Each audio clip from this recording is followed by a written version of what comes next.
Apareceu uma mensagem aqui na minha tela dizendo que algumas pessoas foram removidas automaticamente da reunião, tá? Mentira. Vai ver que foi isso que aconteceu comigo na outra reunião. Apareceu gente, eu não tirei ninguém, eu juro. Exatamente, tá? Tava nem encostando no mouse aqui. Tá? Então, assim, é só para ter cuidado. Bom, então, assim, retomando o que eu estava falando, né? Então, assim, agradecer a participação de todos e o interesse, e o objetivo dessa reunião é justamente explicar de onde surgiu essa chamada para submissão, falar um pouco da revista, né? Embora essa revista ela não esteja começando agora, eu acho, né, que o IFRJ ele tem uma carência muito grande de divulgação das coisas que a gente faz, né? As coisas acontecem, um monte de coisas acontecem, oportunidades aparecem, e muitas vezes a gente não consegue alcançar todas as pessoas, e pessoas ficam por fora, né? Então, vou explicar um pouquinho o que é a revista. Essa revista, ela é uma revista que foi criada para ser um veículo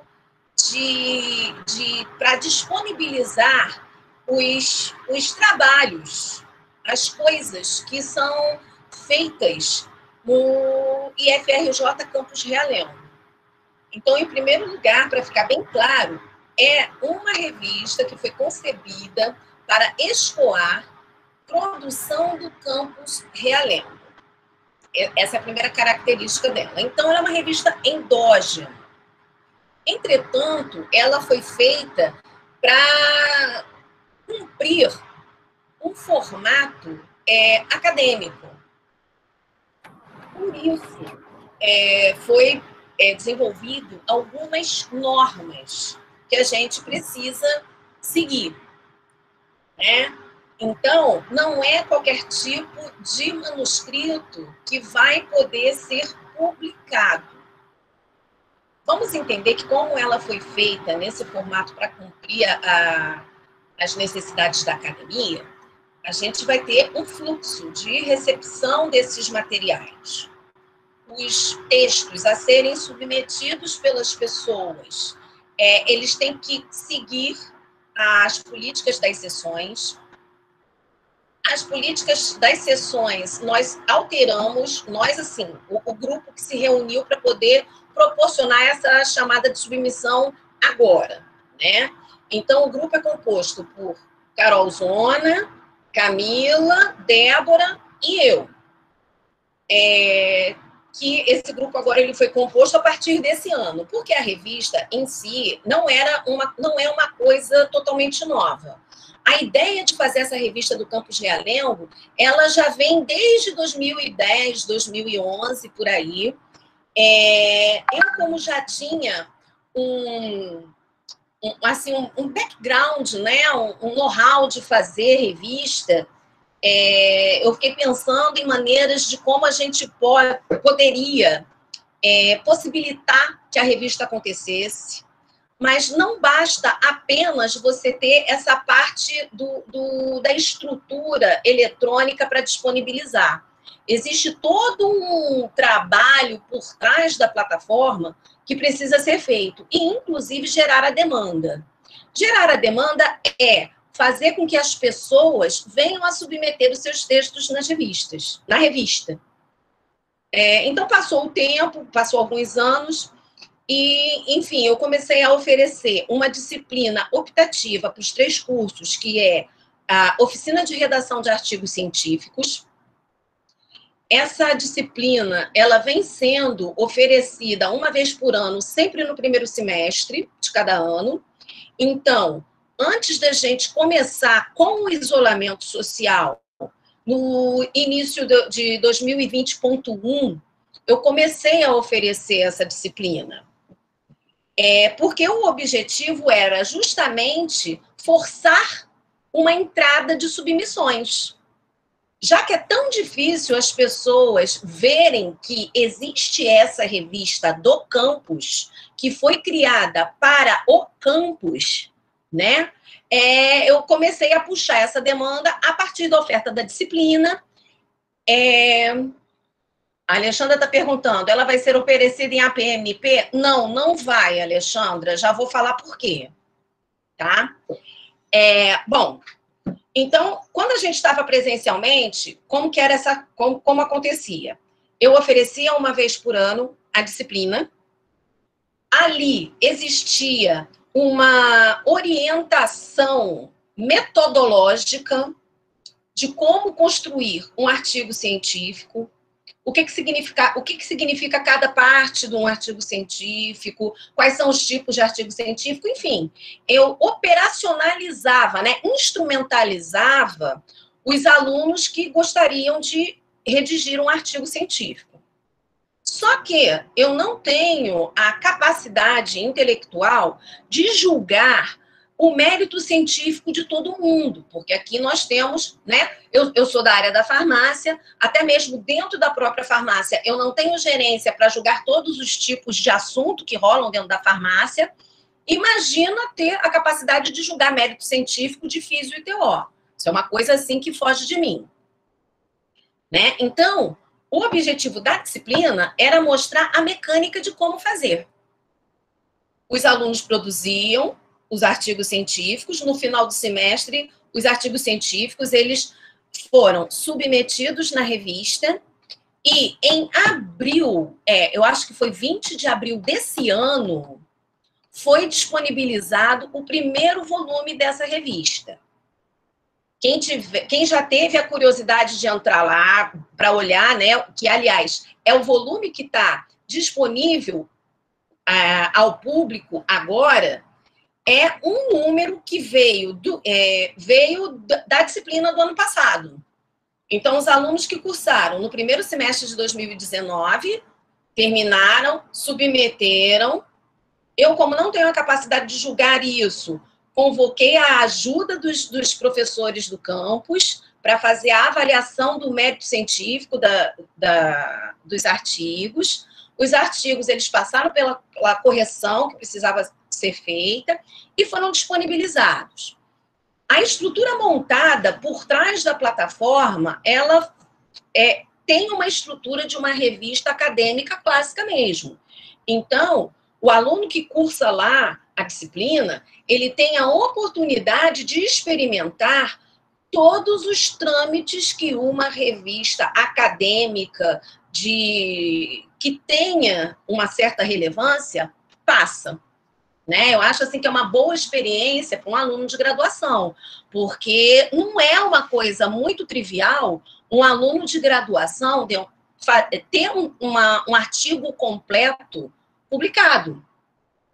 Então, eu acho que aí reside a vantagem do aluno buscar fazer essa disciplina. E a proposta é que essa revista fosse anual. Só que o que acontece? Veio o isolamento social.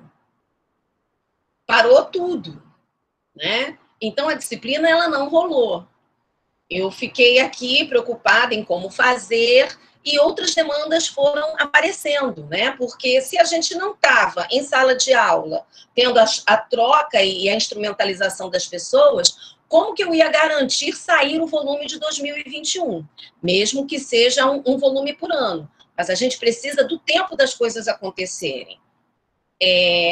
Então, eu agora já nem me lembro mais, eu acho que foi a Débora, enfim, que veio me procurar falando que as ligas tinha assim, material que poderia ser trabalhado e submetido na revista.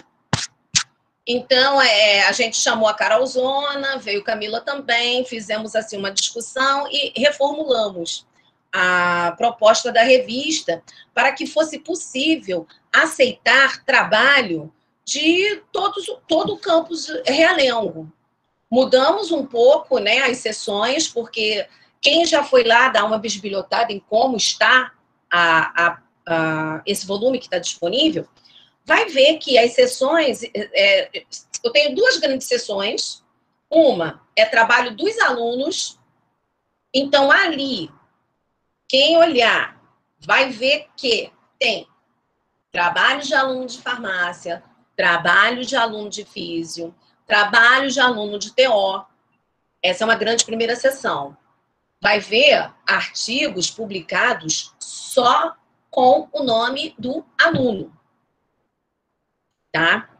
E depois tem a seção que é para receber o trabalho dos professores, dos técnicos administrativos, das pessoas que trabalham no Campus Realengo, que têm interesse em escrever e tornar público as atividades que eles fazem no campus, né? Só que, assim, essa demanda da seção dos técnicos e dos docentes, ela ainda está pequena.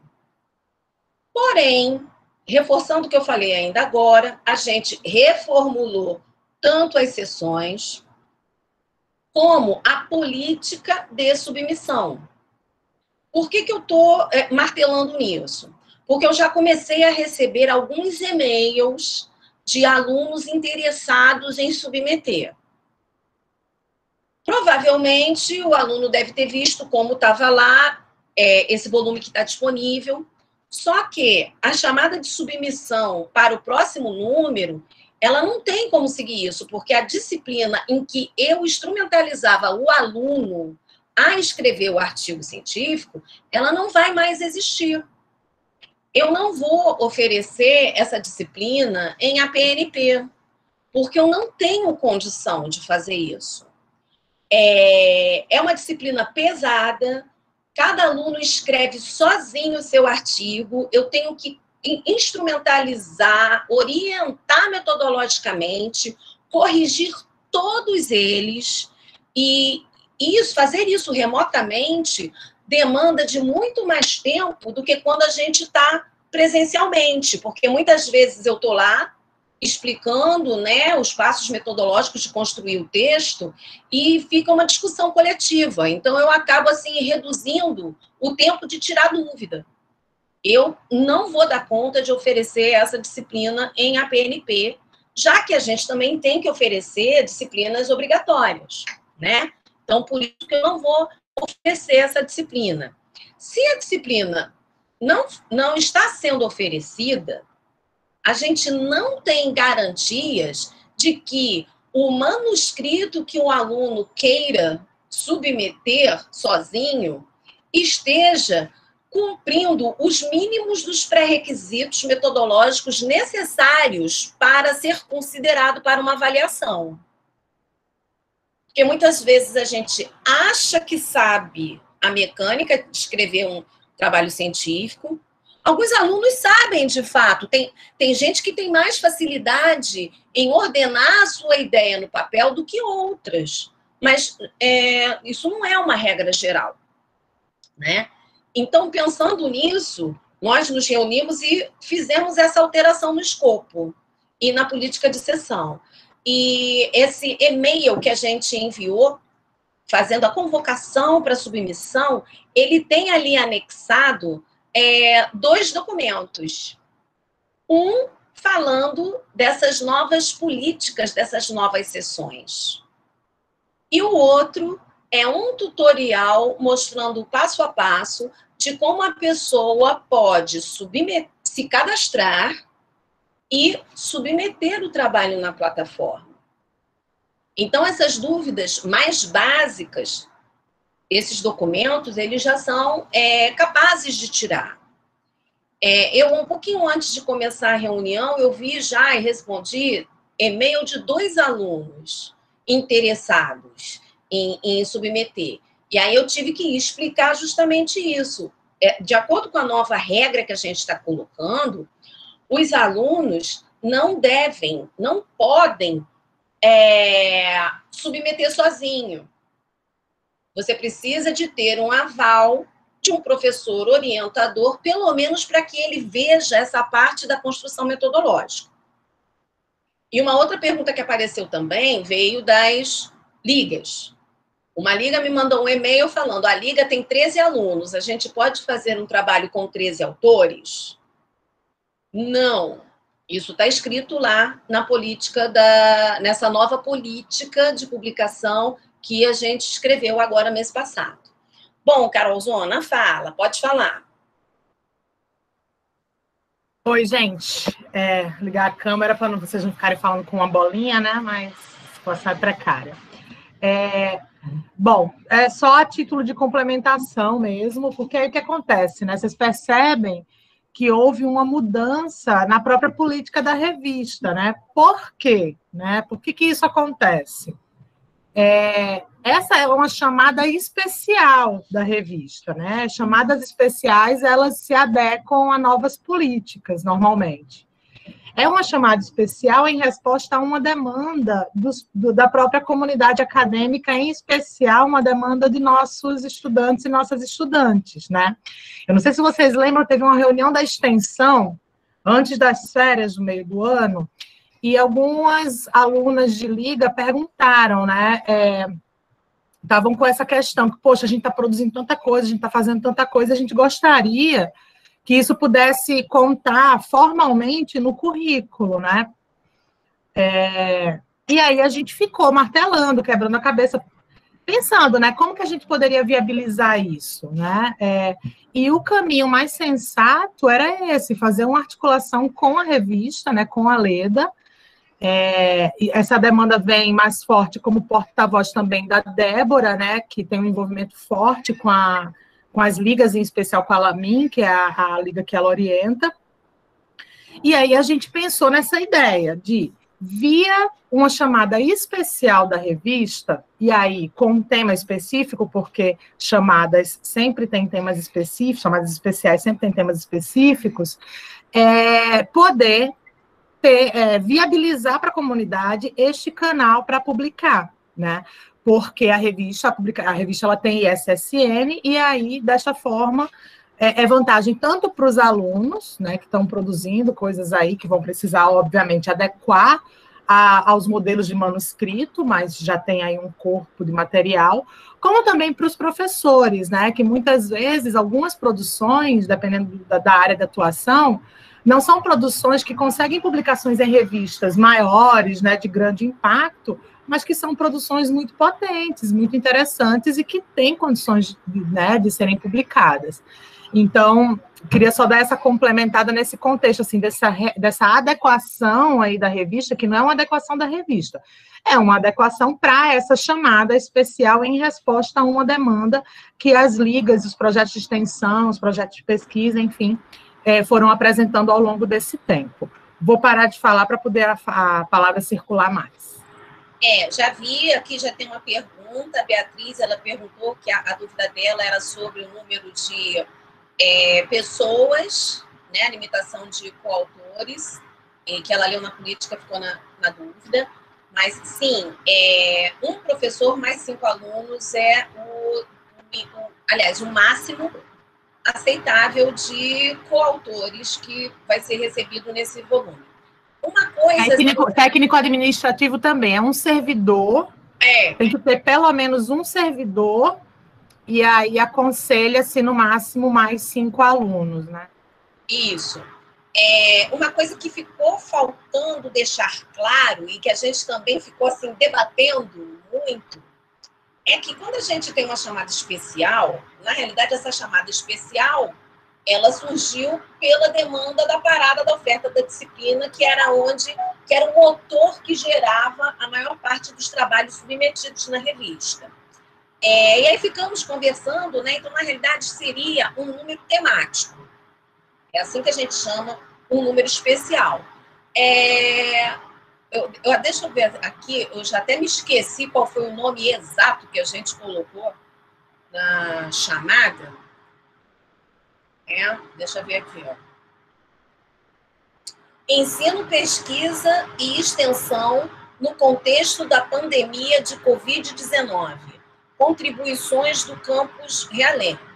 Bom, para a gente dar esse nome, essa linha temática, vamos dizer assim, para a chamada de submissão, a gente assim ficou num certo debate, porque a ideia não é limitar os textos que serão submetidos para tratar apenas sobre Covid.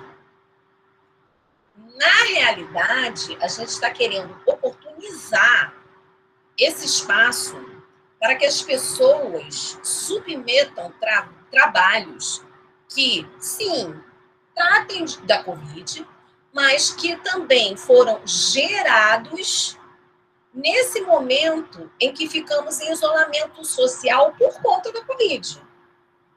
Né? Eu queria deixar isso claro, que são reflexões durante esse isolamento social. E não necessariamente um texto que fale apenas sobre Covid. Eu acredito que a gente vai ter uma demanda boa de receber trabalhos que tratem sobre esse tema, mas pessoas que têm algum material já sistematizado e que não esteja relacionado, mas que foi gestado durante esse momento de isolamento social, ele também entra no escopo. E a gente quis deixar um espaço aberto para as ideias que foram desenvolvidas ao longo do isolamento social. Ok? Eu vou dar um exemplo, né? Vamos lá. Tem liga da TO, na verdade, 4 ligas de terapia ocupacional surgiram no contexto da pandemia, né?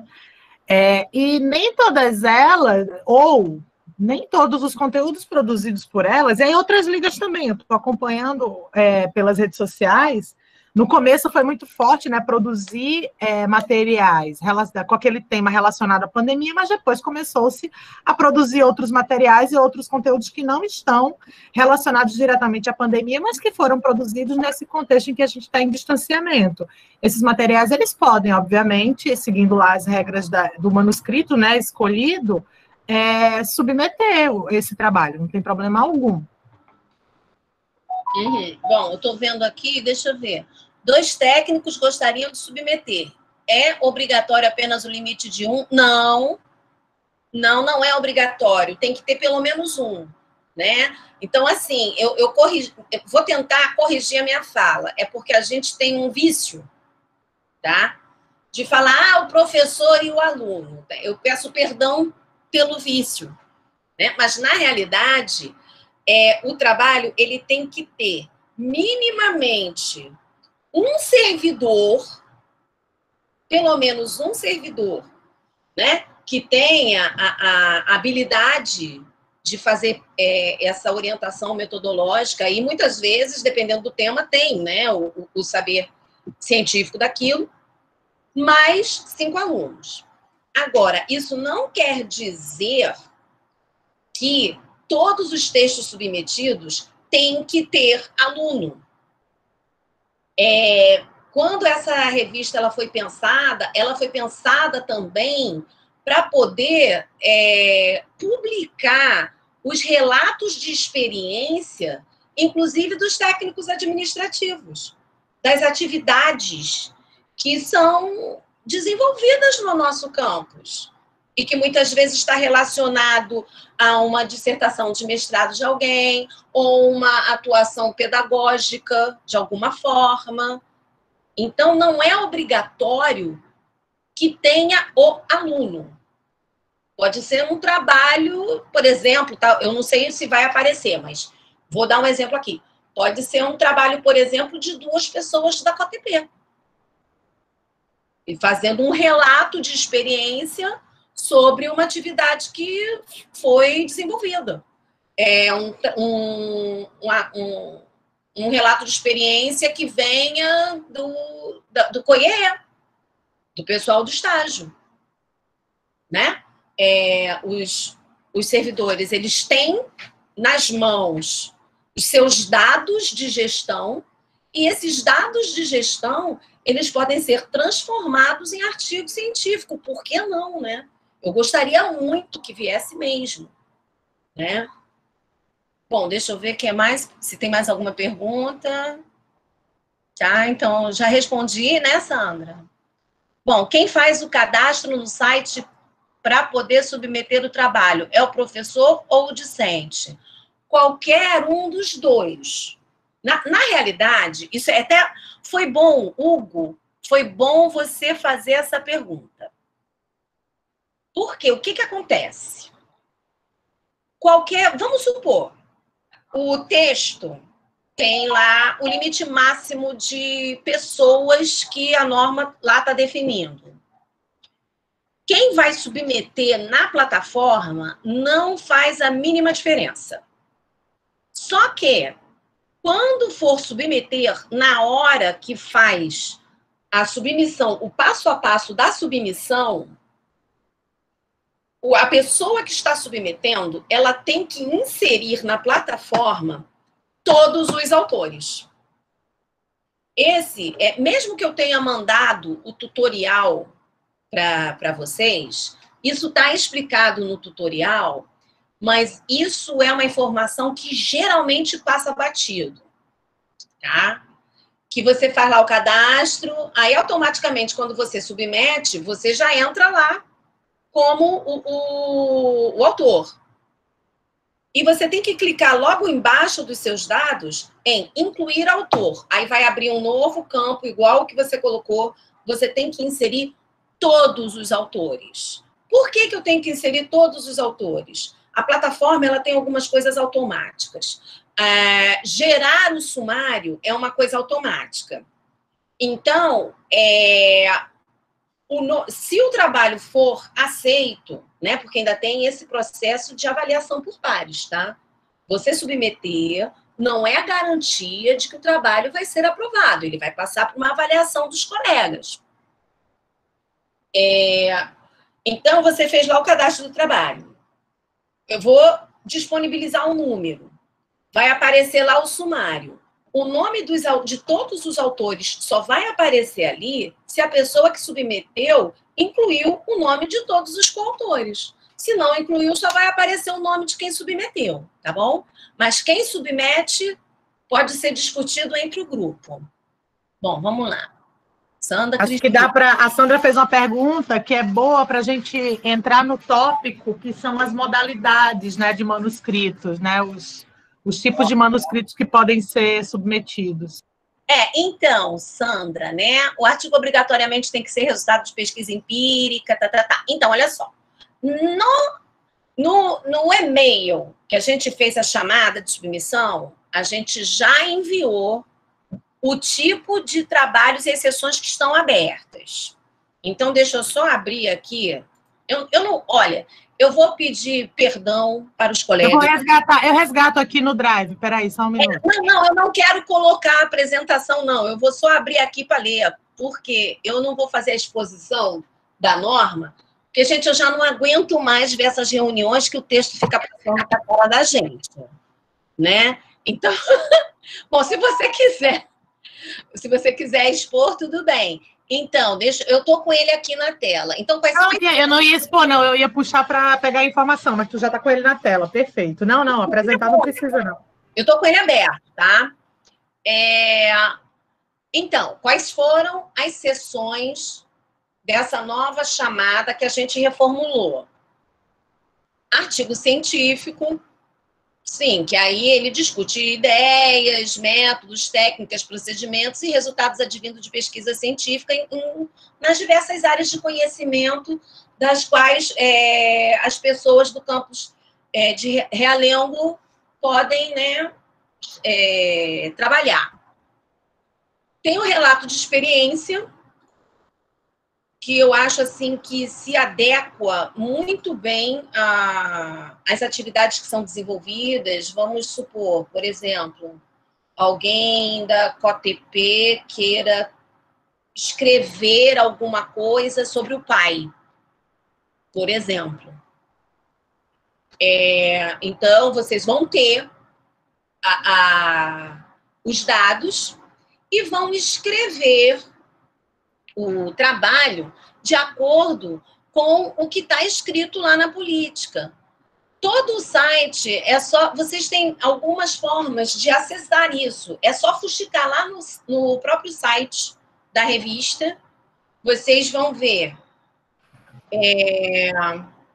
sobre lá, vai chegar lá no site, aí vai ter um linkzinho lá no cabeçalho, capa, sobre, página do usuário, você vai clicar em sobre, vai aparecer um menu, onde vai ter um link chamado política de sessão. Quando você clicar em política de sessão, vai aparecer tudo isso que eu estou falando. qual é o tamanho mínimo, o tamanho máximo, quais são os itens que esperados de acordo com a modalidade de cada trabalho. Ah, é um artigo científico, tem que ter esses itens aqui. É um relato de experiência, tem que ter esses itens aqui. Tá tudo lá no próprio... Eu vou mandar aqui, eu vou copiar e colar para vocês o link em que isso está, né? Eu estou falando aí para vocês. Esse é o link da própria revista que está falando sobre a política de cada sessão, né? A característica e o tipo de trabalho que a gente está esperando em cada sessão. Tem o artigo de reflexão também, e tem a entrevista, que é o que está liberado para esse próximo número. Porque assim, por que a gente não a gente colocou entrevista?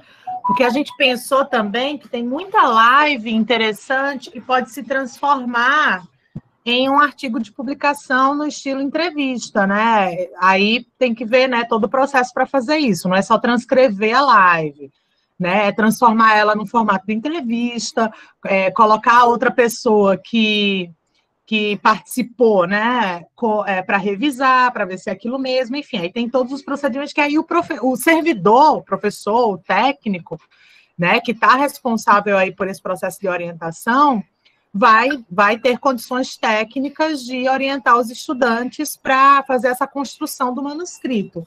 Aí daí vocês veem a importância, né, já que a disciplina, essa chamada não está vinculada à disciplina da Leda, a importância dessa regra de ter pelo menos um servidor, né, para poder tá fazendo um processo de orientação com os estudantes para poder fazer essa construção de acordo com a modalidade do manuscrito. A entrevista ela vai seguir um certo critério, o relato de experiência é outro critério, um artigo de reflexão já tem outro, e aí tem lá também nas regras a quantidade de palavras, né, que já varia, já muda de um para outro. São essas particularidades de cada modalidade que vocês vão estar trabalhando junto com o servidor responsável, seja o professor ou o técnico administrativo.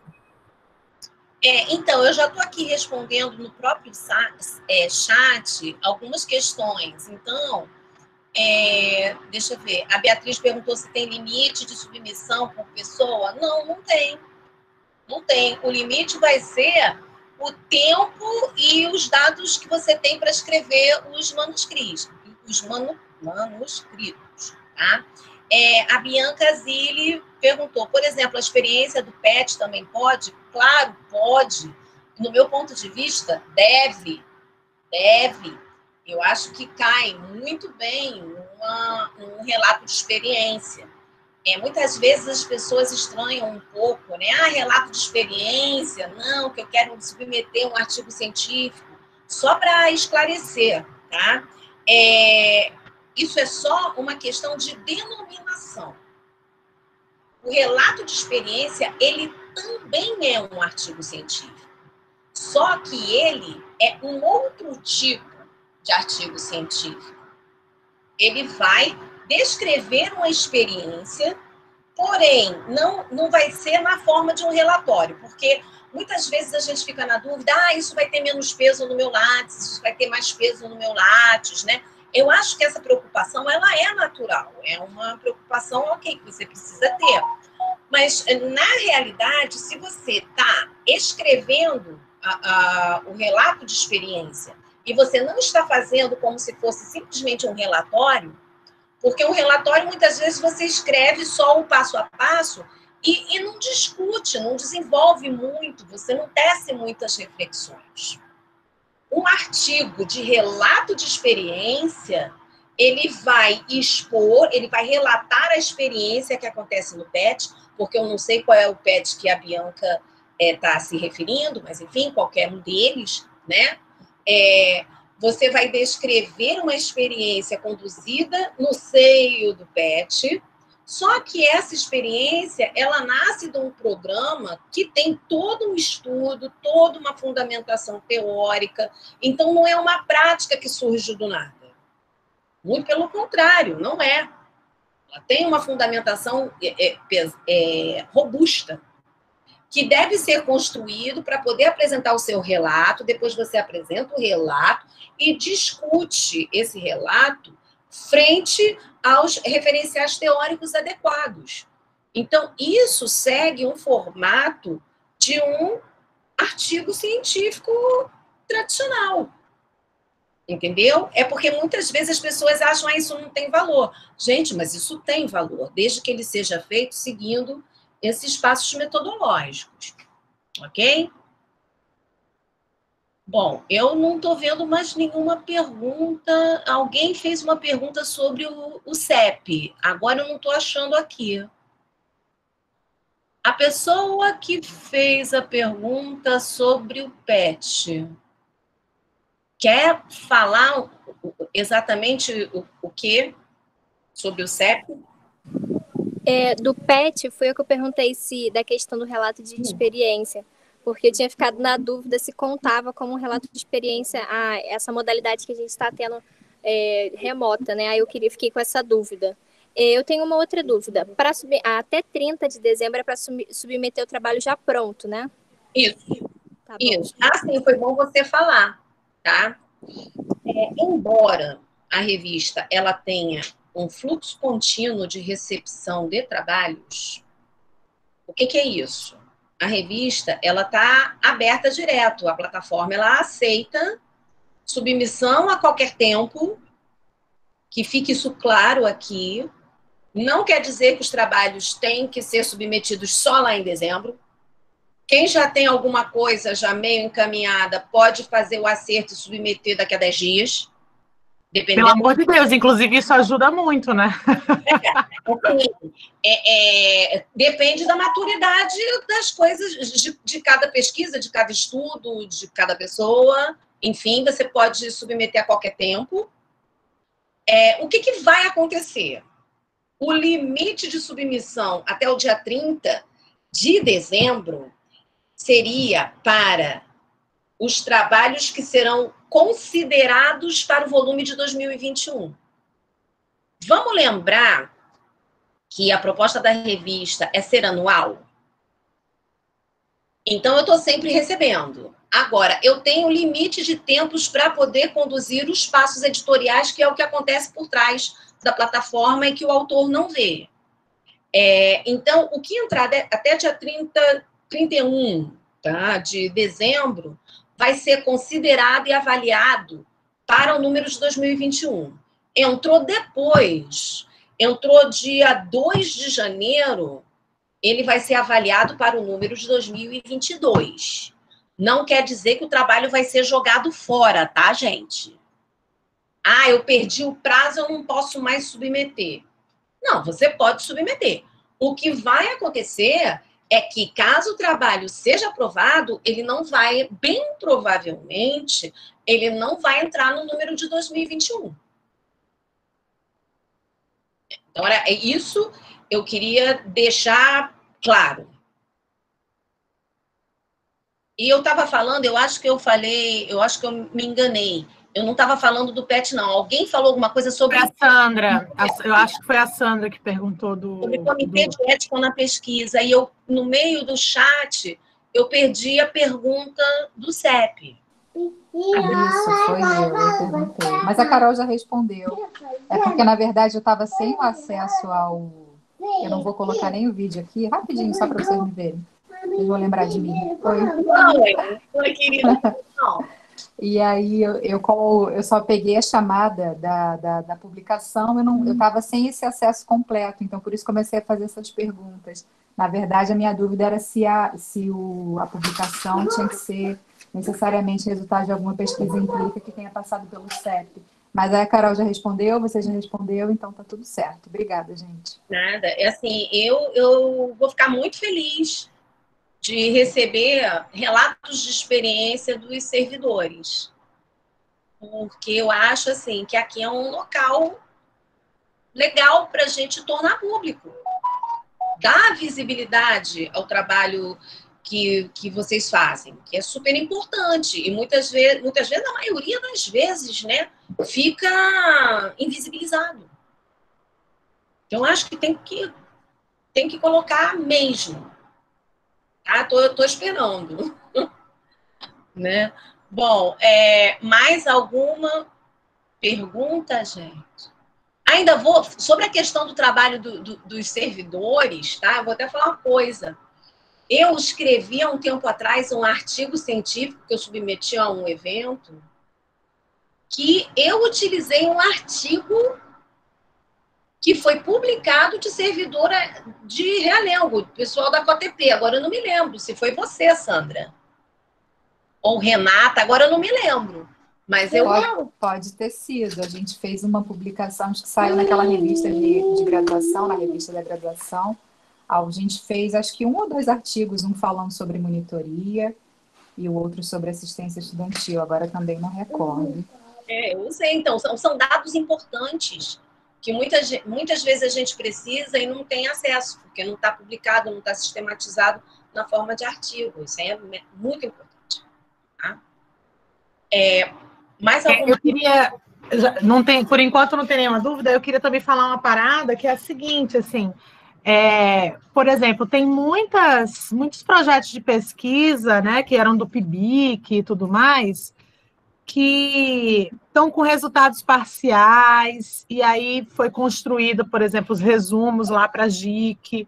Às vezes, né, lá no processo de orientação, o aluno, junto com o professor, consegue ver que ali dá para fazer uma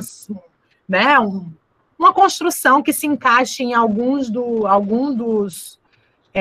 vou dar um exemplo, tá? Para ser mais pragmática. A minha pesquisa de PIBIC não pode ser completada, né? Não pode ser finalizada, mas ela teve uma análise documental interessantíssima, entendeu? E aí, e a análise documental é um método de pesquisa, né? Está lá tudo dentro do que é possível entrar como um artigo científico. E aí eu estou cogitando aqui, vendo com as minhas alunas, a possibilidade da gente fazer isso. Fazer uma submissão. Então, acho que é isso, é pensar naquilo que se construiu até agora, do que se tem, em conversa com o professor ou com o técnico com quem se tem parceria, pensar se aquilo ali pode, em cima daquilo, se aquilo pode ser construído uma narrativa, né, que entre aí em uma dessas modalidades. A campanha tocou aqui, deixa eu ver o que é. Foi mal, gente, desculpa. Bom, gente, então assim, eu acho que de uma maneira geral a gente conseguiu tirar as dúvidas. Uma dúvida da Simone. Trabalho de extensão que sofreu interrupção devido à pandemia, cabe ou somente o que está em vigor? Cabe sim, Simone, porque você tem resultado parcial, não é? E o fato de ter sido interrompido pela pandemia, isso é um dado. Isso é um dado. Tá ótimo, Leda. Não, eu pensei sobre... Os dados iniciais. Certo, obrigada. É por isso que eu fiquei na dúvida mesmo, né? Porque ele sofreu também um abalo, né? Da não continuidade, que aí faz uma correlação com a situação atual, né? Exatamente. Tá ótimo. Tá ótimo. Obrigada. O impacto da pandemia na concepção do seu trabalho, né? Isso é uma questão que pode ser abordada lá no texto. Certo, tá ótimo. Então, obrigada, viu? Nada. Bom, gente, e aí eu estou disponível para mais perguntas. Os alunos estão quietinhos, né? Só a Bianca, por favor. Acho que vai surgir mais dúvidas conforme a gente for fazendo, né? De fato. Eu estou aqui, agora eu tenho uma dúvida. Eu vou pedir ajuda para os universitários e já para os graduados.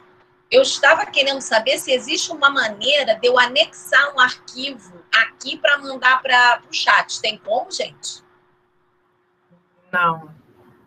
Que tristeza. Porque aí eu já ia anexar para mandar para vocês o tutorial do passo a passo de como se cadastrar na revista e como submeter. Porque esse tutorial, ele foi no e-mail que foi enviado para as ligas, para os centros acadêmicos, e para o grupo dos servidores do IFRJ Realengo. Só o link. Pois ele não tem link. Ah, tem uma outra coisa que eu queria dizer também.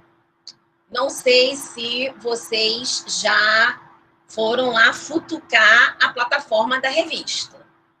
Mas lá tem um link, né? Deixa eu ver se eu consigo. Vou ter que... Peraí, uma guia do Chrome. Eu vou ter que compartilhar um negócio aí para vocês. Apareceu aí, gente? Tá Apareceu aparecendo. sim. Então vocês estão vendo, tá? Eu tô logada, né, no meu perfil. Eu tenho aqui a parte do cabeçalho e lá no finalzinho tem modelo de publicação, carta de autorização. Então, quando você vai fazer a submissão, você clica modelo de publicação, vai baixar o template, que já está lá com o espaçamento certinho, a fonte, a formatação, é só para vocês digitarem o texto de vocês dentro, porque já vai sair no modelo padrão de publicação. A carta de autorização também tem que ter o nome e a assinatura de todos os coautores.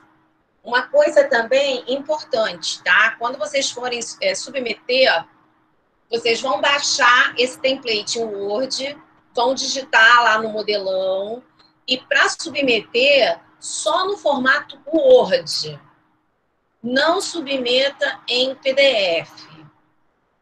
Porque o PDF, ele atrapalha os passos de avaliação e depois de editoração e preparação do layout final. Porque a gente não tem como fazer as correções. Muitas vezes o avaliador, ele, na hora que está avaliando, ele faz a sugestão e a correção direto no texto do Word. Então, por favor, não submeta em PDF, porque eu não falei, mas muita gente sabe, eu já trabalho, eu sou editora da revista do programa de pós-graduação lá de Nilópolis, já tem uns 12 anos, tá? Que eu trabalho com isso. Então, isso está escrito de maneira explícita na norma, não submeter em PDF, só em Word. Então, quando eu recebo lá na revista de lá, que já é uma revista sedimentada, conhecida e tal, quando o cara submete em PDF, eu já nego na entrada. Porque a entrada, a formatação, né? Verificar formatação, se ele está dentro do modelo pedido, do tamanho mínimo, tamanho máximo, e se está em Word, esse é o primeiro crivo de reprovação. Não segue o modelo, não entra na revista. Vai ser negado na porta, tá, gente? E a carta de autorização, na hora que vocês fizerem, assinarem, pode ser assinatura digital. Né? Ainda mais agora no Digitalizada, você está falando. Isso. Digitalizar, depois transformar. A carta, sim. A carta de autorização, vocês vão baixar, vai ser um modelo em Word, aí depois vocês vão poder incluir lá a assinatura digitalizada das pessoas e converte a carta em PDF. Tá? E aí vocês vão incluir essa carta de autorização como documento suplementar. Vai aparecer essa opção na hora que vocês estão na interface de submissão da revista. Ok? Deixa eu ver. Essa carta de autorização, ela tem que ser submetida junto com o trabalho já, né? Sim, junto. Porque é uma carta que todos os autores estão dizendo que estão cientes da submissão daquele material, que aquele material é de fato da autoria deles, tá? Daniel, deixa eu ver aqui. Lúcia Mamed tem uma dúvida, vamos lá. Porque, nossa, eu estava expondo aí e o chat andou aqui, né? Calma lá. Então, Ana Ribeiro. Não existe a possibilidade de aumentar um pouco o limite permitido dos autores, talvez 8 ou 10, por exemplo? Não. Não. Isso daí a gente definiu porque... Ana, eu acho que você estava na capacitação lá de direitos autorais, né? Porque, então, o tamanho do manuscrito é pequeno. De fato, se você tem um manuscrito de tamanho pequeno, você não vai ter muito espaço para que os 10 autores desenvolvam um processo de criação intelectual em cima do texto. Então, geralmente, você vai ter um que trabalha menos, outro que trabalha mais. Então, por isso que a gente definiu em limitar isso. Você está perguntando porque é trabalho de liga? Oi, Leda, você está me ouvindo bem? Estou ouvindo bem. Então, a questão é porque, assim, eu entendo o que você está falando, de fato, né, assim, eu já estou acostumada até com essas questões aí, né, dentro dos artigos, até expliquei isso, né, para o Léo, que é o presidente da Liga. Ocorre que a dinâmica de trabalho da Liga, o Leda, ela acontece de uma forma que fica, às vezes, difícil a gente fazer uma publicação sem a inclusão de pelo menos uma boa parte. Por quê? Vou dar o exemplo nosso lá, né? A gente fez um trabalho sobre o uso racional de medicamentos, né, durante a pandemia, e aí isso envolveu a postagem de diversas publicações, né, de diversos posts, né, no Instagram. Eu vi. Para cada post desse, na verdade, foi feita uma pesquisa que não foi fácil, né? Então, assim, a gente às vezes vê aquele post lá, eles fizeram, sei lá, 20 postagens, mas cada postagem daquela envolveu uma pesquisa científica, né? Busca por artigos, né? Então, tem dentro lá da equipe da Liga, tem uma parte que é responsável por essa questão da busca dos artigos, e aí tem uma parte que é responsável pela elaboração, pela arte, né, dessas postagens. Todos os membros, eles têm que ler para ver se tem alguma contribuição a fazer, né, independente da correção dos orientadores, né, que a gente corrigia todos.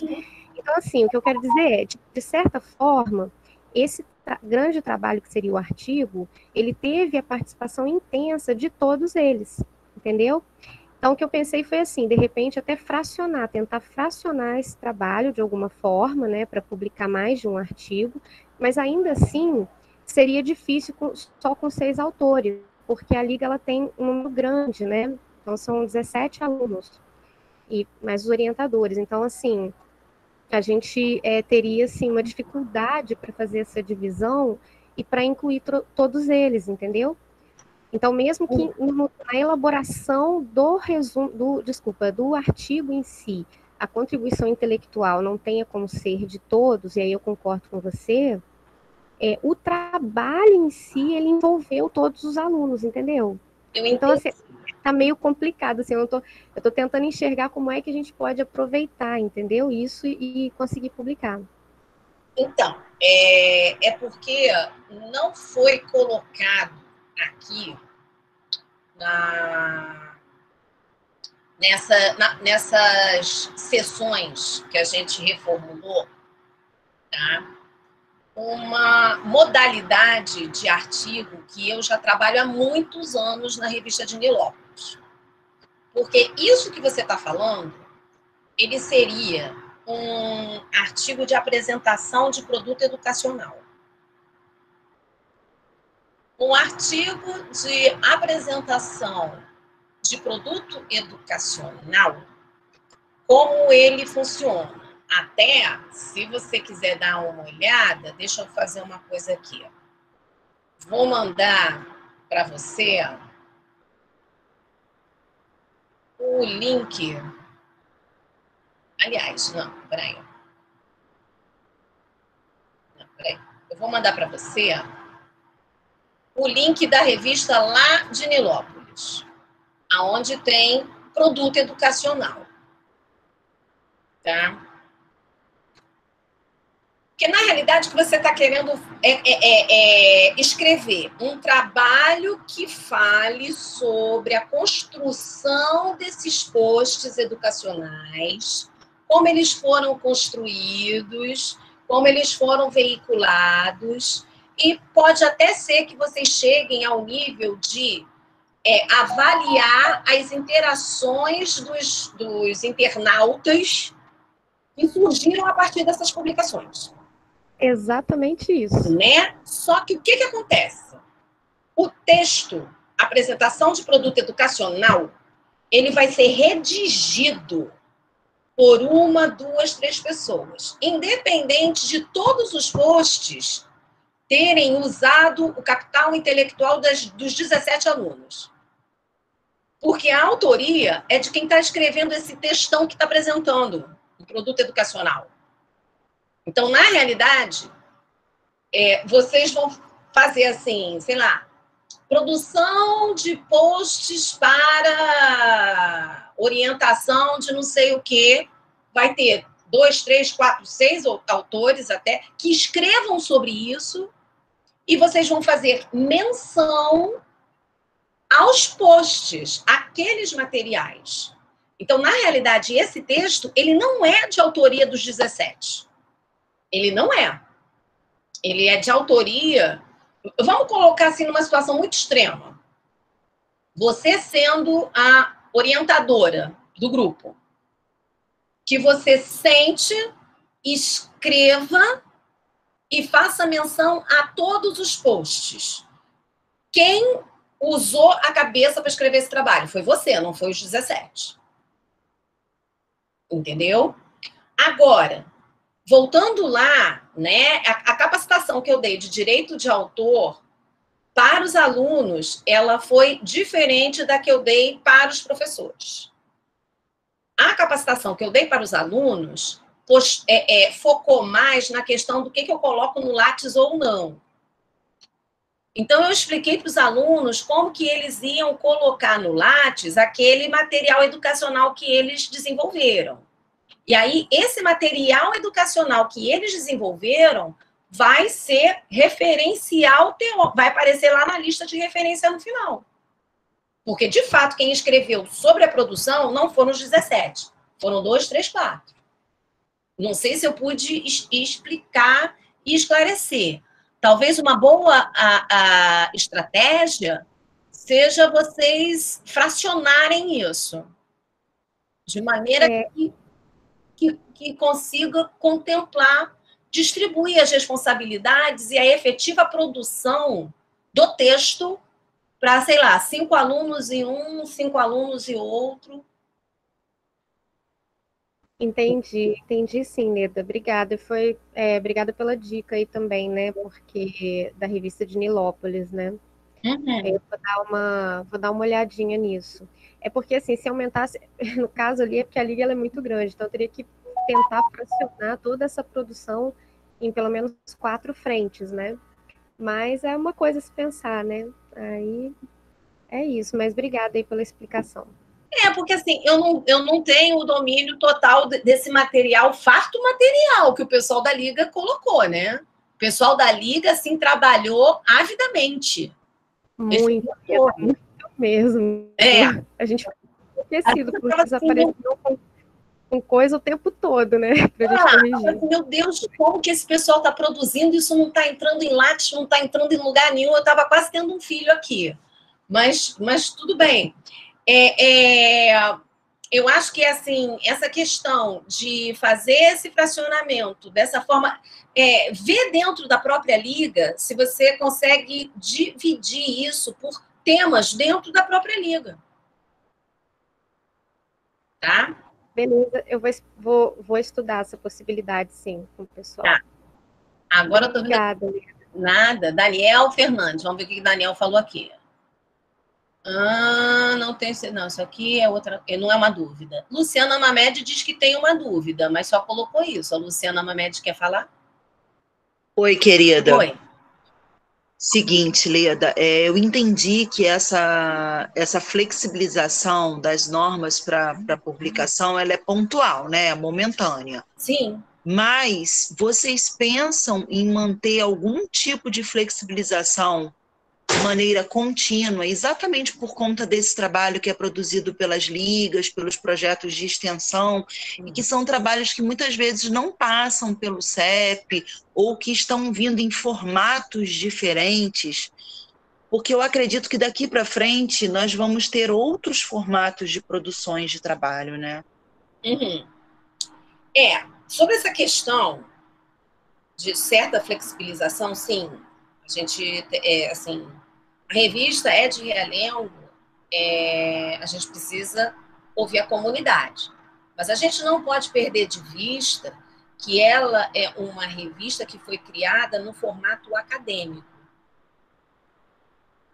Então, se for um texto solto demais, que não se encaixe no formato acadêmico, fica complicado. Porque uma coisa, por exemplo, alguém pode dizer assim, vou escrever um ensaio. Um texto livre. Só que não é uma revista de divulgação. Existe a diferença entre uma revista acadêmica e uma revista de divulgação. Então, texto mais solto, elas se prestam a entrar em uma revista de divulgação. Esta revista ela foi criada para seguir moldes acadêmicos. Então, a gente tem uma certa flexibilidade até o ponto de esbarrar no que seria um trabalho de divulgação. Assim, por exemplo, artigo de opinião. Aí eu estou dando minha opinião, pode até ser embasado em alguma coisa, mas é um negócio solto, isso não é um texto acadêmico. Então, seria sujeito de ser submetido numa revista de divulgação. Não é o caso. Tá? Deixa eu ver, deixa eu ver quem mais. Uma pergunta aqui. Uma vez, Daniel Fernandes. Uma vez que o trabalho foi submetido, em quanto tempo estimado ocorre essa devolução com as correções? Existe um cronograma para as etapas após o prazo de submissão? Esta é a pergunta de ouro, Daniel Fernandes. Ele fez uma pergunta, olha, o que acontece? Cronograma existe. Só que todo mundo que trabalha na revista trabalha na base do 0800. Então, as pessoas que trabalham na base do 0800, o que elas vão fazer? Né? Eu que já estou acostumada a trabalhar, já trabalho há 12 anos em revista acadêmica, que também trabalha nesse esquema, tudo na base do 0800, tá? Então, os avaliadores todos trabalham de graça. Quando você tem a pessoa que trabalha de graça, ela vai fazer a avaliação na hora vaga dela. E vamos combinar que bem poucas pessoas têm tempo vago. Então, esse prazo, muitas vezes, ele atrasa. Esse é o gargalo principal que existe nos cronogramas das revistas que trabalham na base do 0800. Eu tenho o meu cronograma. Pegar os trabalhos que foram submetidos até dia 30 de dezembro, mandar rodar no mês de janeiro, fevereiro, enfim, rodar, digo, avaliação. Porque eu também não mando trabalho para avaliação em época de férias. Porque isso não se faz, tá, gente? Então, isso vai depender de como vai estar o nosso calendário, né? Que está uma coisa assim meio, né, a se definir. Eu vou enviar o trabalho para os professores avaliarem quando eles, logo no retorno das atividades. Eles têm um mês para avaliar, para devolver. Devolvido, eu vou dar o resultado para os autores fazerem a correção. Esse prazo para o autor fazer a correção é um prazo curto, de 10 a 15 dias. Porque é interesse do autor publicar, ter o seu texto publicado. Então, você tem mais urgência do que o avaliador que está trabalhando de graça, né? Vamos colocar a proporção em cada local. Eu estou falando assim de coração aberto, coisa que geralmente um editor de revista não fala, mas eu estou falando. É assim que a coisa acontece. E se o autor não devolve a correção naquele prazo que foi estipulado, é claro que, sendo esta nossa revista uma revista que está em início e tudo mais, a gente vai ter uma certa flexibilidade. Mas se você está submetendo numa revista, como é a revista de Nilópolis, que já está consolidada, você, autor, não devolveu nesse prazo, o teu trabalho está limado. Não entra. Ok? Como que lá na revista de Nilópolis eu consigo aumentar a velocidade da avaliação? Eu mando para 5 avaliadores de uma vez só. Mas lá eu tenho um cadastro de avaliador imenso, porque a revista já tem 11, 12 anos. A nossa revista só conta com a gente mesmo. Então, muitas vezes, eu não tenho 3 avaliadores para avaliar um trabalho, tá? A minha previsão é estar liberando essa revista até julho de 2021. Essa é a minha meta. Mas eu dependo de um número grande de trabalho de pessoas que trabalham voluntariamente. Não sei se respondi ao Daniel. Débora quer inscrição. Oi, gente, boa tarde. Vocês me escutam? Sim, perfeitamente. Sim, diva, musa, Oi, rainha das ligas. Então, gente, com base no que eu estou ouvindo aqui, eu fiquei com uma dúvida com base no que a Ana Ribeiro falou, né? Porque eu estou numa situação parecida com a dela, com a Liga de Microimundo. Vamos lá. Leda, você colocou aqui o link lá das políticas editoriais da revista de Nilópolis, e você falou dessa questão do produto educacional. Sim. O tema que eu não conheço muito, como eu já tinha te falado, né? Eu não entendo nada disso.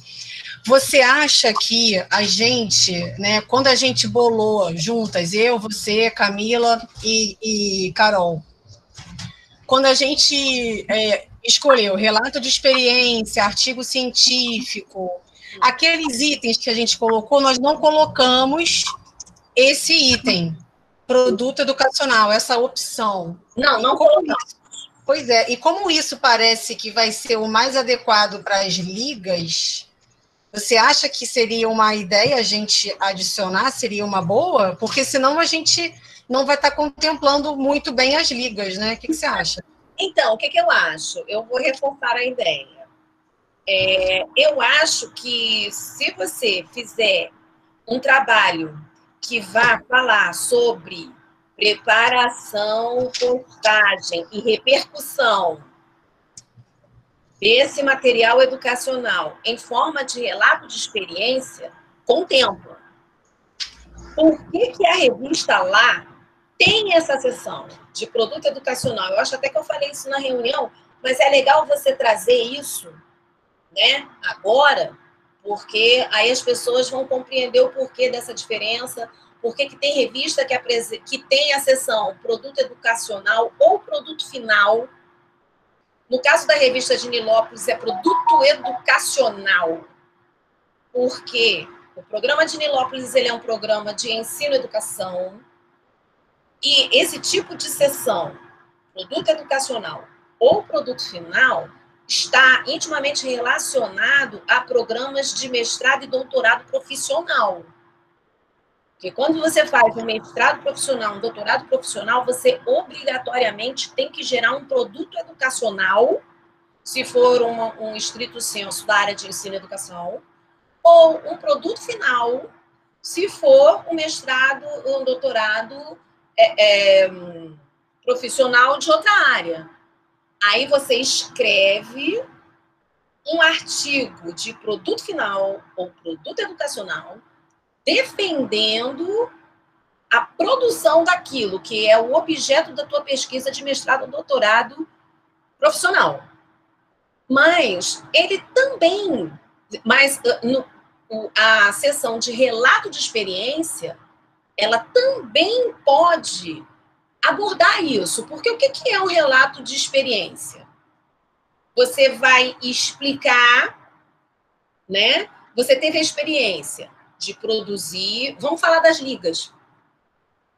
As ligas tiveram a experiência de produzir aquele monte de material, postar, validar. Qual é o resultado disso? Que tipo de resultado vocês podem discutir, né, nesse relato de experiência? Como foi a devolutiva dos internautas em relação àquele material, por meio dos comentários. Eu já fiz no passado, bem passado, lá no mestrado, fiz alguns trabalhos nesse sentido.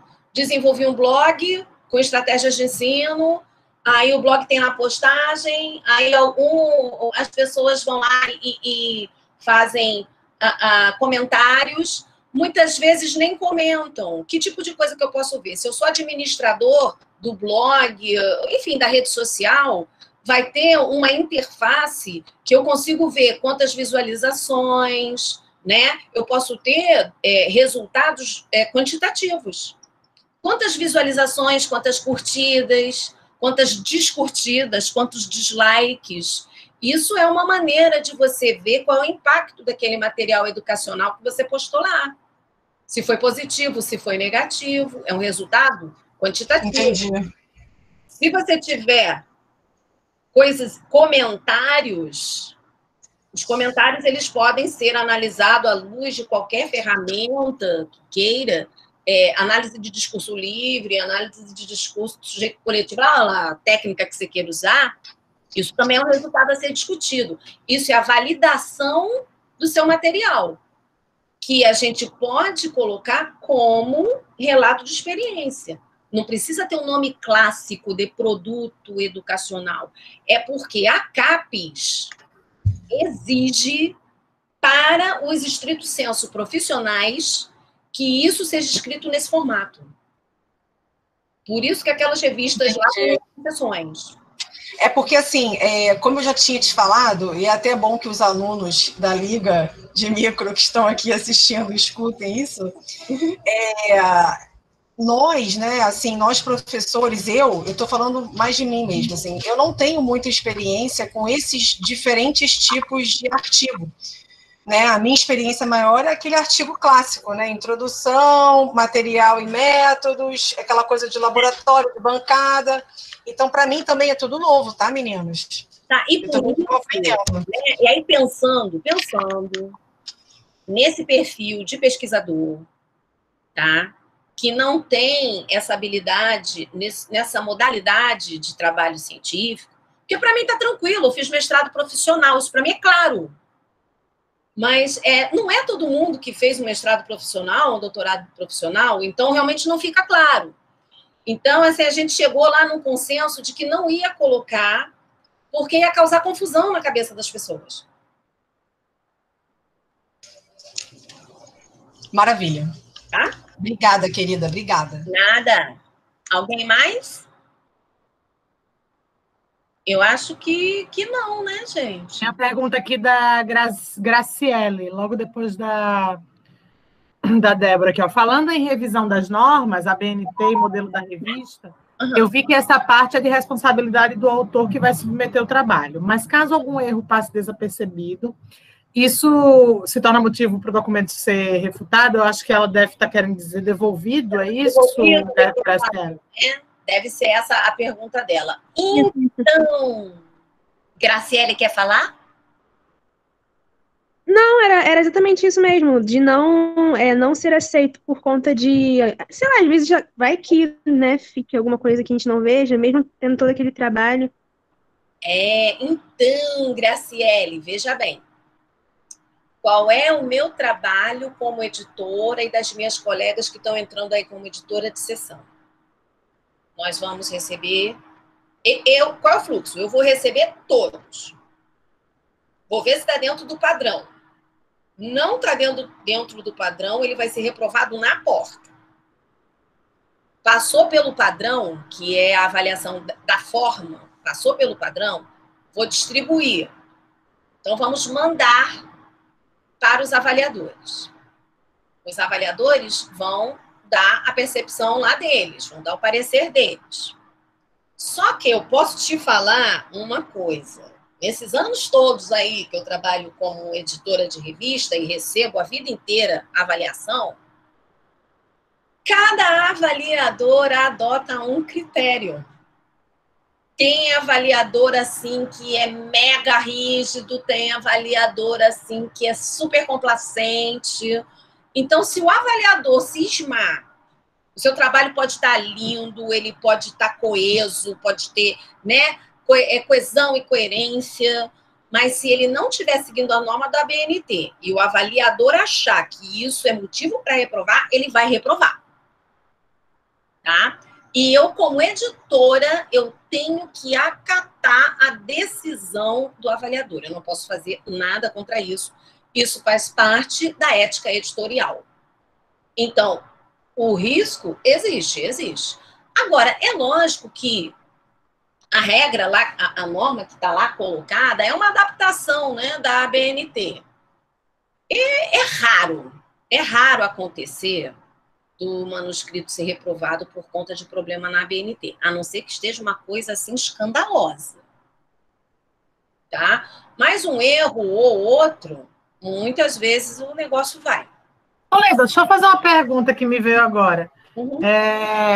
A gente não definiu se vai ter devolução para correção, né? Por exemplo, aí uma pergunta, porque como a gente não falou sobre isso, que é, por exemplo, você pega, tá fora da norma, né, lá. Uhum.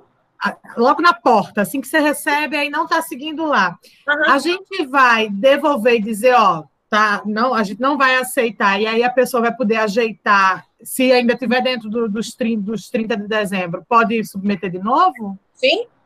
Então, o que eu penso em fazer? Eu vou utilizar, eu já utilizo, né, porque a revista ela já está rodando. Eu já utilizo nessa revista o critério que eu uso da outra. Então, chegou a mim, tá com problema de forma, eu vou responder dizendo que o trabalho ele foi reprovado porque não cumpre os padrões mínimos propostos pela publicação. A submissão, isso fique bastante claro. A submissão que veio inadequada, ela vai ser arquivada, mas o autor, ele vai receber esse retorno, ele tem essa informação. Então, ele pode reformular. Aí ele vai fazer a reformulação, vai submeter novamente, mas vai ser uma nova submissão. Se a submissão entrar antes do dia 31 de dezembro, vai entrar para o rolo da avaliação do número de 2021.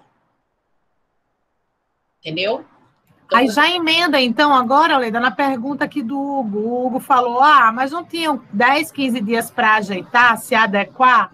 Aí eu até falei aqui na resposta que é para depois da avaliação, né? O avaliador avalia e diz se é para fazer adequação, se está aprovado, se está reprovado, não é isso? Tá, então, vou tentar ser mais claro. Tá? A ideia do Hugo, a pergunta do Hugo é pertinente. Tá? Então, eu tenho vários crivos de avaliação. O primeiro crivo de avaliação é meu Leda. Eu vou receber todos os trabalhos para poder distribuir. Recebi. Ele foi reprovado na forma, ele foi reprovado. Retirado da revista. Ele não foi reprovado, então, assim, não tem prazo para você corrigir. Porque, dependendo, você vai levar muito mais do que 10, 15 dias para acertar. Tá? Então, essa primeira avaliação de prova, de forma, é aprovado ou reprovado. Reprovou, foi embora. Está dentro da forma, vai para os avaliadores. Os avaliadores vão fazer os seus pareceres, a gente vai receber, vou fazer um parecer consolidado, né? Vou devolver para o autor.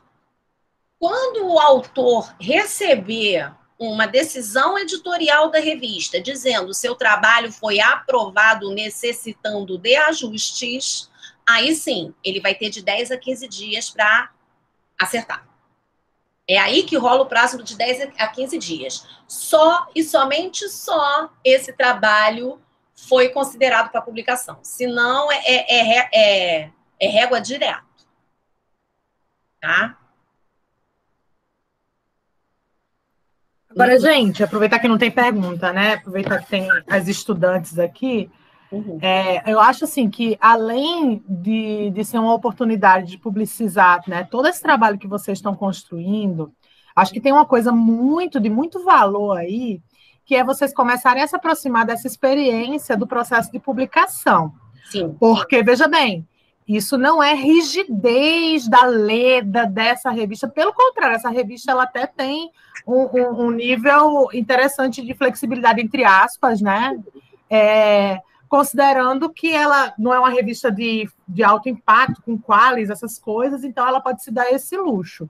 Mas é essa a experiência. Quando a gente submete um artigo, a gente precisa tomar todo cuidado, né, adequar as normas, fazer tudo bonitinho, porque uma vez publicado, isso vira um artigo que as pessoas vão poder ler, né, vai saber quem vai ler, e aí é teu nome, né, é a tua produção acadêmica, então é realmente um processo cuidadoso, e é isso mesmo, assim, é por aí que passa. Eu acho muito legal essa experiência para os alunos de graduação, porque, repetindo o que eu falei lá no início, né, não é tão comum o aluno de graduação conseguir submeter e passar por todos os trâmites numa revista. Muitas vezes ele tem trabalho publicado em evento. Só que, tornando isso bem claro, a rigidez de avaliação de um evento é bem menor do que a rigidez de avaliação de uma revista. Então, essa revista, vocês vão ter a experiência de passar pelo trâmite de uma revista acadêmica. Porque isso, de fato, vai acontecer. A avaliação vai ser de duplo cego, as pessoas que vão estar avaliando não vão saber que o trabalho é da sua autoria, porque eu vou retirar isso, né?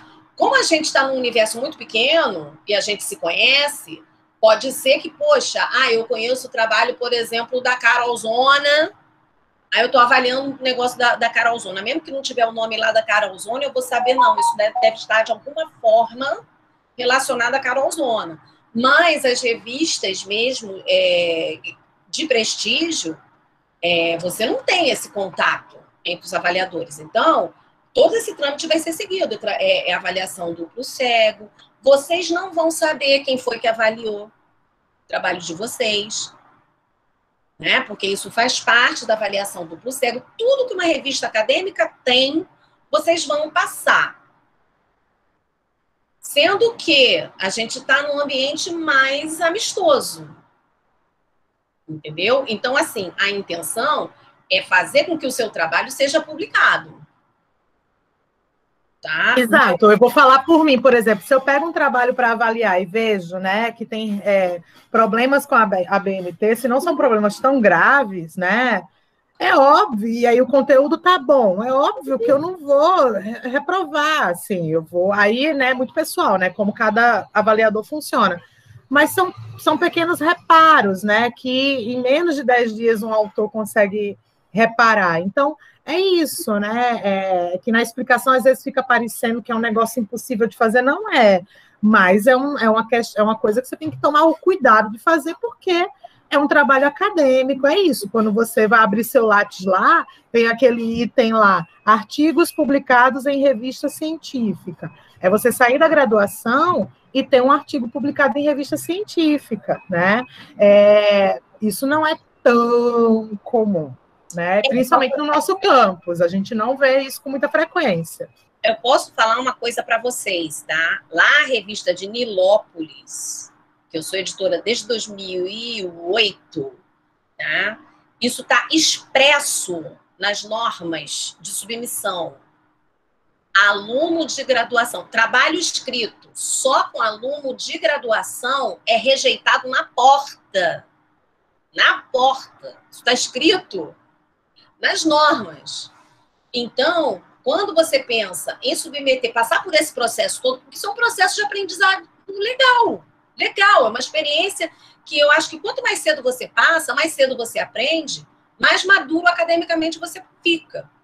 Então, tem revistas de certo impacto que se fica identificado lá que você não é pesquisador, que você não é minimamente mestre, ou que aqueles 3, 4, 5 autores, nenhum deles é mestre, todo mundo é graduando, o trabalho é limado na porta. Então, eu acho assim que é uma oportunidade bem legal. E assim, na minha opinião, o prazo ele não está tão ruim, considerando que, né, é dezembro, todo mundo sabe, todo mundo está cheio de coisa, Mas, querendo ou não, ninguém vai partir do zero, né? Pode partir do zero, dá para construir. Do zero até dezembro é totalmente possível. Mas as pessoas estão fazendo coisas, né? E a ideia é justamente essa, né?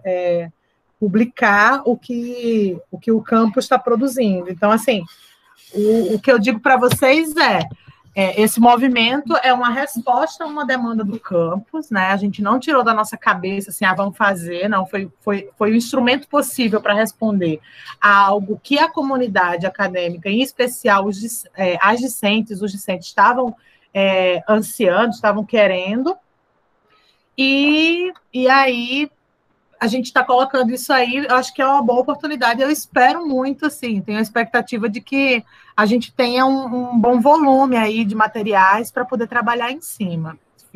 Vou ficar muito feliz se isso acontecer. Aí falo como COEX, né? Principalmente as ligas e os projetos de extensão, conseguir, porque para a extensão é um desafio maior ainda publicar. Sim, né? sim. As revistas maiores, assim, elas raramente pegam, né? Muito mais através do relato de experiência, ainda assim, dependendo da revista, é super chato para publicar. Então, é uma oportunidade interessante para todos nós, para a extensão aqui aparecer mais. Sim. Posso falar rapidinho? Pode, claro.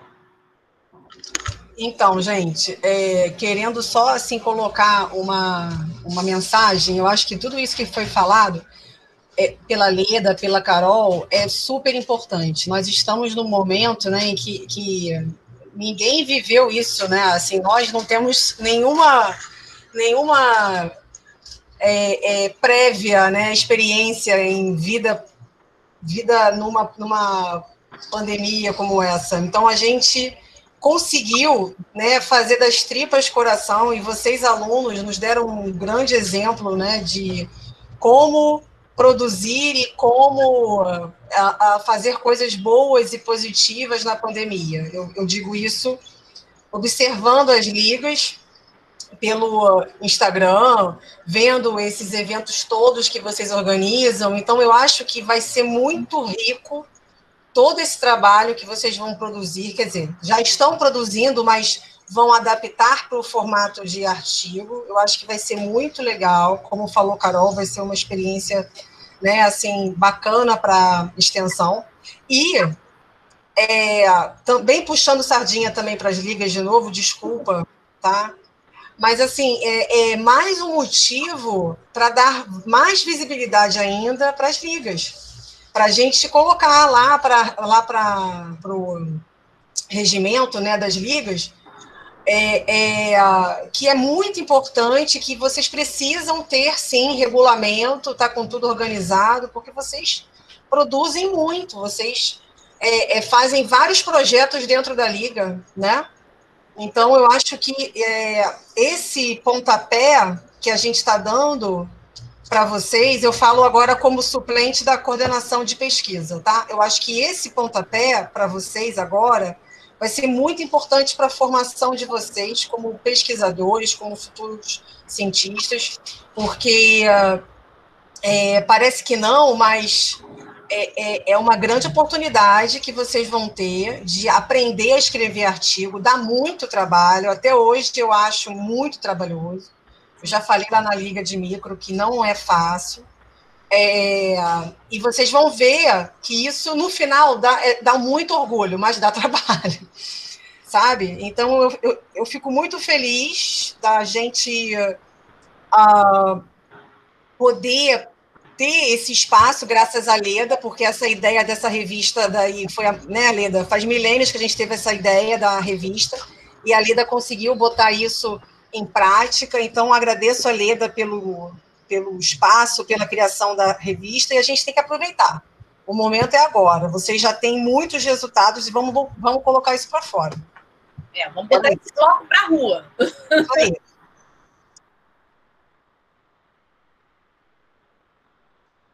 Bom, gente, então é isso. Carolzona, quer falar mais alguma coisa? Não, acho que é isso, acho que fomos, acho que queria te agradecer, Leda, por ter topado isso, a gente sabe, né, Tá trabalhando pra caramba, todo mundo trabalhando muito, e aí a gente acionou você e você topou, muito obrigada. E agradecer as pessoas que estão aqui, né? As que vieram e foram, as que vieram e ficaram até o final, as que vão repassar as informações, enfim. A gente sabe que tá difícil encaixar essas coisas, mas a gente entendeu que era importante isso. E aí, uma dica que a gente dá é essa: parar para ler com calma tudo que está lá, porque algumas dúvidas acabam aparecendo que são respondidas se ler lá com calma. A gente sabe que é fogo ler com calma essas coisas, que a gente quer logo resolver as coisas, eu sou assim, mas vai ajudar muito ler o que está lá, e se ainda assim não estiverem contempladas e contemplados, acionar a gente, a Leda em especial, ela é a editora-chefe, a gente entrou provisoriamente como editoras, eu, Débora e Camila, e é isso, tomara que todo mundo submeta aí seus trabalhos. Muito obrigada. Valeu, gente. Obrigada aí. Né? Beijo, gente. Tô esperando, hein? É isso aí. Tchau, tchau. Beijo, beijo. Tchau, tchau.